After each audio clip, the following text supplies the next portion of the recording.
Hello, എല്ലാവർക്കും നമസ്കാരം. ഇനി നമ്മൾ വിത്തിനിട്ടിരുന്ന പയറെടുക്കാൻ പോവുക. ഇത് ഉണങ്ങി കവർ കെട്ടിയിട്ടിരുന്നതാണ്. ഇത് വല്ല അണ്ണാനങ്ങ് തിന്നുമായിരുന്നു.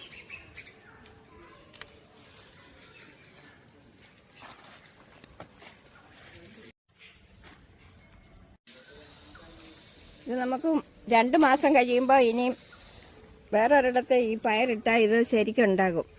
നമ്മൾ വാങ്ങിക്കുന്ന പയർ ശരിയാകുന്നില്ല. അത് കിളിച്ചാൽ അത് പെട്ടെന്ന് അതങ്ങ് പോവുക ആ പയർ.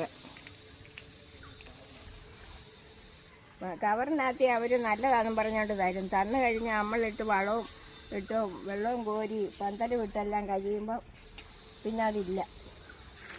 അതിനാ ഇപ്രാവശ്യം പയർ ഉണക്കിയെടുത്തത്.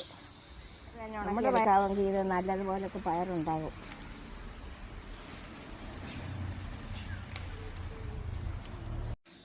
ഒരു കുമ്പളങ്ങായും കൂടെ എടുക്കാൻ പോവാം കൂട്ടാൻ വയ്ക്കാൻ.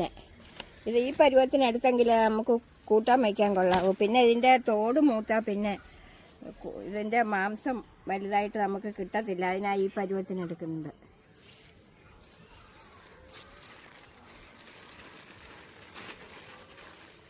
ഇനിയുണ്ട്. ഇത് കുറച്ച് ദിവസം ഇരുന്നാലും കേടാകുന്നതല്ലിത്. അതുകൊണ്ട് നമുക്ക് കണ്ടിച്ചു കൊണ്ടുവന്ന് വെച്ചേക്കാം. ഇതേ കിടന്നാൽ ഇതങ്ങ് മൂക്കും അങ്ങ്. പിന്നെ നമുക്ക് കൂട്ടാൻ വയ്ക്കാൻ അത്ര ഗുണമല്ല. ഇതിന് പയറുമായി കുമ്പളങ്ങായുമായി കൂട്ടാൻ വയ്ക്കാൻ. ഇനിയും കുമ്പളങ്ങ വീഴുന്നതേ ഉള്ളൂ.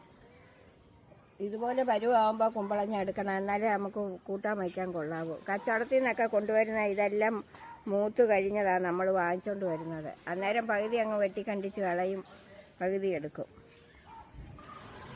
ഈ പയറിനി നല്ലതുപോലൊക്കെ ഇതുപോലൊക്കെ തന്നെ തോടോടെ വെച്ച് ഇത് ഉണങ്ങണം. ഉണങ്ങിക്കഴിഞ്ഞിട്ട് ഇത് തോടിനകത്തുനിന്ന് എടുത്ത് നമ്മൾ സൂക്ഷിച്ച് വെക്കത്തുള്ളൂ. സൂക്ഷിച്ച് വെച്ചിട്ട് 2 മാസം കഴിഞ്ഞിട്ട് ഇതിടുമ്പോൾ ഇത് പയർ നമുക്ക് ശരിക്കും ഉണ്ടായി കിട്ടും. അതിനാ നമ്മൾ തന്നെ വിത്തിനെടുക്കുന്ന പയറാണ് നല്ലത്. വാങ്ങിക്കുന്ന ഒന്നും നമുക്ക് കിട്ടത്തില്ല.